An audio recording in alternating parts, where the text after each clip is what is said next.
Olha, o que temos aqui hoje não é de todo um jogo de basquetebol qualquer. Foi mais do que isso. Foi uma verdadeira batalha de vida ou morte, sabem? Um daqueles confrontos em que uma equipa põe simplesmente tudo em campo e consegue uma reviravolta que, bem, fica para a história. É precisamente essa a história da vitória tudo ou nada do CD José Régio. Vamos tentar recriar o ambiente. Imaginem só o cenário.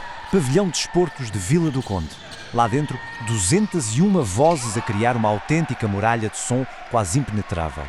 A energia era palpável. E para a equipa da casa, cada grito, cada aplauso era puro combustível. E porquê tanta intensidade?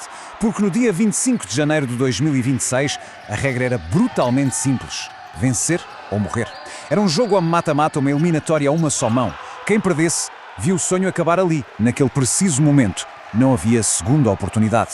E claro, toda essa tensão sentiu-se, e muito, dentro de campo. A primeira parte foi uma luta renhida, taco a taco, ponto a ponto, com o sonho do apuramento a balançar perigosamente no ar. E ao chegar o intervalo, o placar não mentia. Depois de uma luta intensa, o CD José Régio ia para o balneário a perder por 2 pontos. O abismo da eliminação estava ali, perigosamente perto. E a questão que ficava no ar era esta: como é que se consegue dar a volta a um jogo destes, quando tudo parece estar por um fio? De onde é que vem a força para virar o resultado? Pois bem, a resposta chegou logo a seguir ao intervalo. Foi no terceiro período que a história do jogo foi completamente reescrita. Foi ali, naqueles minutos, que tudo mudou. Olhem para este parcial, 29-19. Isto não é um parcial, é uma verdadeira explosão ofensiva. Não só virou o marcador, como virou o jogo de pernas para o ar, dando de repente ao Régio uma vantagem de 10 pontos que, bem, se viria a revelar absolutamente decisiva. E a arma secreta para isto acontecer? Uma autêntica chuva de triplos. A equipa apostou tudo no tiro exterior para desmantelar a defesa adversária. E aqui temos de destacar um nome: Vasco Azevedo, com uma eficácia impressionante de 60% da linha de 3 pontos neste período crucial. Incrível. Mas atenção, esta reviravolta não foi obra do acaso, nem de um só jogador. Foi construída sobre os ombros de vários heróis. Vamos agora conhecer os pilares que sustentaram esta vitória memorável.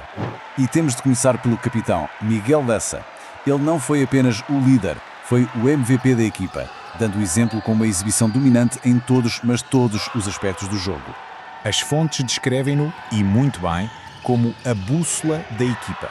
E a sua performance foi a prova disso. 17 pontos, 9 ressaltos e, muito importante, a maior valorização da equipa. Este é um índice que mede o impacto geral de um jogador e o dele mostra que foi a força serena e constante que guiou o coletivo à vitória. A seguir, a muralha, Quinton Hamilton.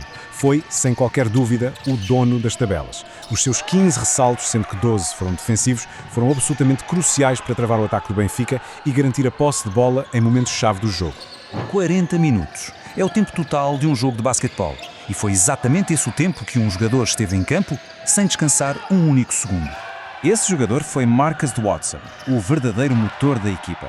Não só foi o melhor marcador, com 20 pontos, como demonstrou uma resistência inacreditável. E reparem neste pormenor, o seu índice de mais-menos foi de +2. Foi precisamente a margem final da vitória. Ou seja, com ele em campo, a equipa venceu. Simples. Os heróis foram, claro, fundamentais, mas os números ajudam a contar a história completa. Vamos então olhar para os dados para percebermos como é que esta vitória foi construída, estatisticamente falando. A folha de estatísticas, no fundo, confirma tudo aquilo que vimos. O domínio de Hamilton nas tabelas, a pontuação de Watson e Lessa e, claro, o impacto daquele terceiro período absolutamente demolidor.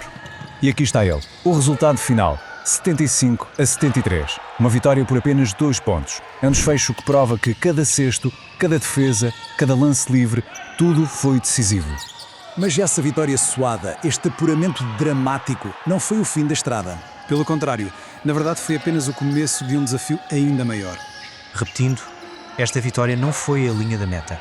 Foi o tiro de partida para o que aí vem. Porque ao vencer este jogo de mata-mata, o CD José Régio carimbou o passaporte para a segunda fase, Norte 2. E isto muda completamente o paradigma. Já não são eliminatórias. É uma maratona, uma fase de grupos com 10 jornadas que se vai estender até abril contra outras 5 equipas de elite. E o caminho que se segue está recheado de adversários de peso. Vão enfrentar verdadeiros colossos da Divisão Norte. Estamos a falar de equipas históricas e candidatas à subida, como o Oliveirense, o Braga e o sempre muito perigoso Fidjegond do basquete.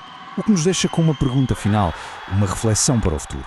Depois de uma batalha que exigiu tudo o que tinham, tanto a nível físico como mental, estarão eles preparados para a verdadeira guerra que se segue agora.